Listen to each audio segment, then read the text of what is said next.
मैं जानता हूं कि आप सुबह से यहां बैठे हो। दिल्ली में फॉग के कारण हमारी फ्लाइट, खारगे जी की फ्लाइट डिले हो गई, इसीलिए हम समय पर नहीं आ पाए। आप सबको कष्ट हुआ, इसके लिए मैं आप सबसे शुरुआत में ही माफी मांगना चाहता हूं।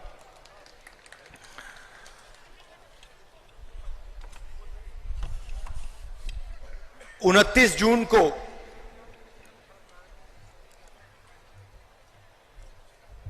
मैं मणिपुर आया था और उस विजिट में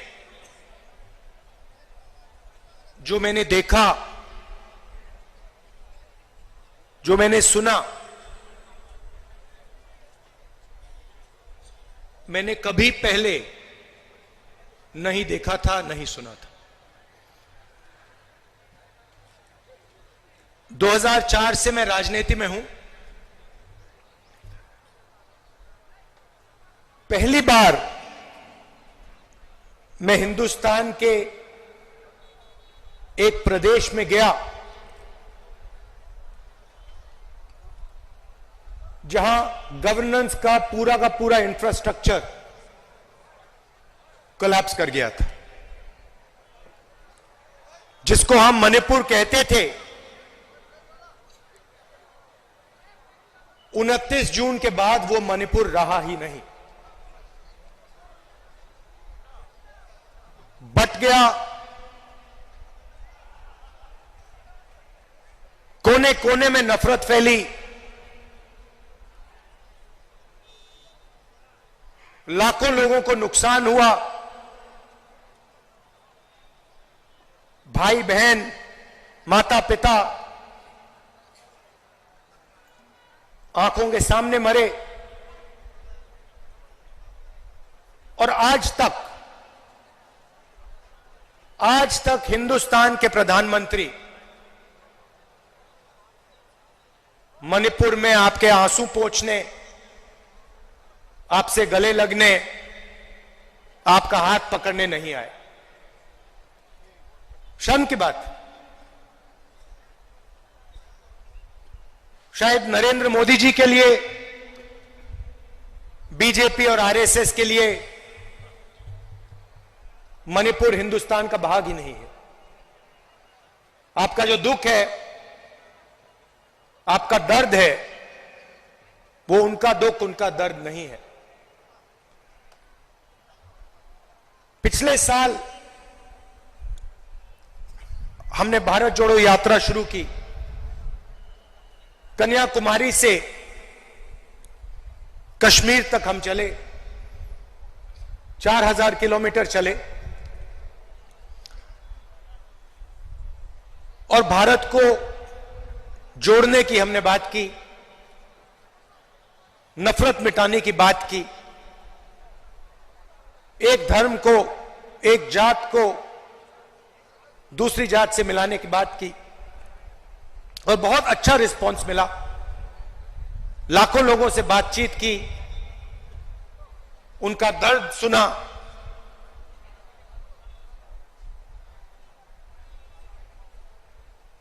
मुश्किल था मगर बहुत अच्छा लगा। लोगों ने कहा कि कन्याकुमारी से कश्मीर तक यात्रा की है तो फिर ईस्ट से वेस्ट में यात्रा होनी चाहिए। और मैं चाहता था कि जैसे हमने पैदल यात्रा की कन्याकुमारी से कश्मीर, वैसे ही हम ईस्ट से वेस्ट पैदल यात्रा करें। मगर चुनाव का समय है और उसमें हमें थोड़ा ज्यादा समय लगता, इसलिए कांग्रेस पार्टी ने, हमने निर्णय लिया कि ये बस यात्रा होगी, हाइब्रिड यात्रा होगी, बस यात्रा होगी, पैदल यात्रा होगी। सवाल उठा कि ये यात्रा शुरू कहां से होनी चाहिए। कोई लोग कह रहे थे कि वेस्ट में शुरू होनी चाहिए,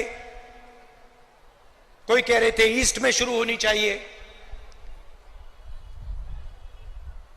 और मैंने साफ कहा कि अगली भारत जोड़ो यात्रा सिर्फ मणिपुर से ही शुरू हो सकती है और कहीं से नहीं शुरू हो सकती।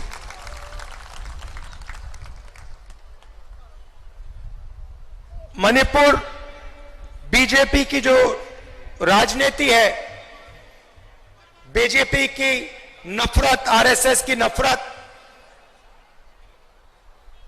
उनका जो दृष्टिकोण है, उस विचारधारा का मणिपुर एक चिन्ह है। जो आपने यहां खोया, जो मेरे भाई ने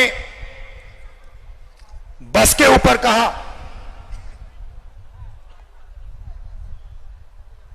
कि we have lost what is most precious to us. You have lost it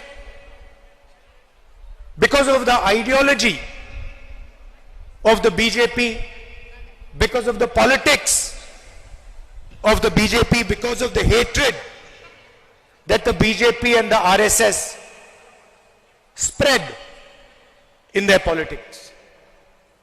I was listening to my brother when he was saying we have lost what we valued, and I was thinking to myself, yes, you have lost what you have valued, but we will find what you valued once again and bring it back to you. We understand, all of us on the stage understand the pain that the people of Manipur have been through. We understand the hurt, the loss, the sadness that you have been through. And we promise you, we commit to you that we will bring back what you valued. We will bring back the harmony, the peace, the affection that this state has always been known for. Question arises, why Nyaya Yatra? Because we are going through a period of great injustice in India. Social, economic, and political injustice. Injustice against the people of Manipur,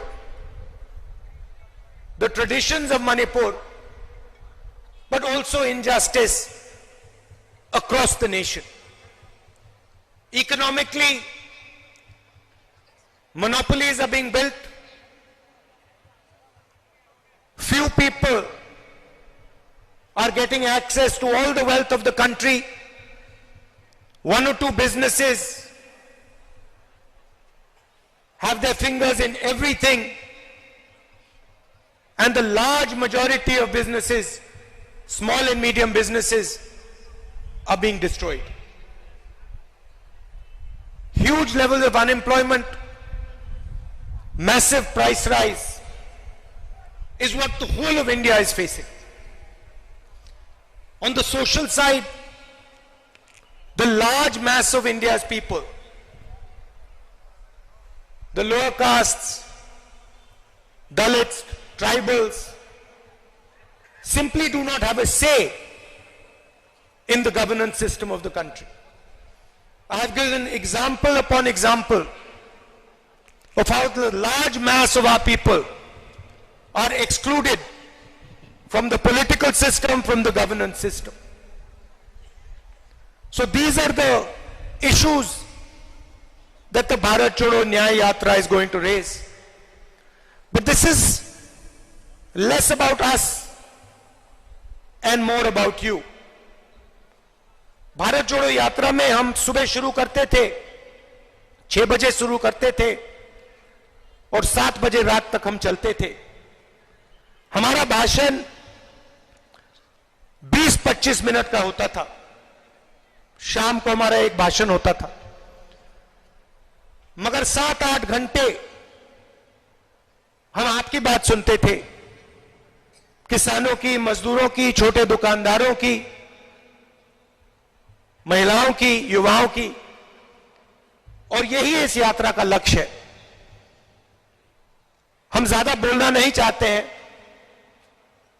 हम आपको अपनी मन की बात नहीं बताना चाहते हैं, हम आपकी मन की बात सुनना चाहते हैं, आपका दर्द समझना चाहते हैं और आपके साथ हिंदुस्तान का अगला जो विजन होगा, हिंसा का नहीं, नफरत का नहीं, मोनोपोलीज का नहीं, मगर हार्मोनियस, इक्विटेबल और भाईचारे का विजन हम आपके साथ मिलकर, आपकी आवाज सुनकर, वो हम हिंदुस्तान के सामने रखने जा रहे हैं। एक बार फिर आप आए, दूर दूर से आए, शाम का समय है, आपको यहां बहुत समय रुकना पड़ा, इसके लिए मैं आपसे माफी मांगता हूं। और आने वाले दिनों में आपके साथ मिलने का मौका मिलेगा, बातचीत करने का मौका मिलेगा, गले लगने का मौका मिलेगा भारत छोड़ो न्याय यात्रा में। तो मैं काफी खुशी से आपसे मिलने की तैयारी करना। बहुत बहुत धन्यवाद। नमस्कार। जय हिंद।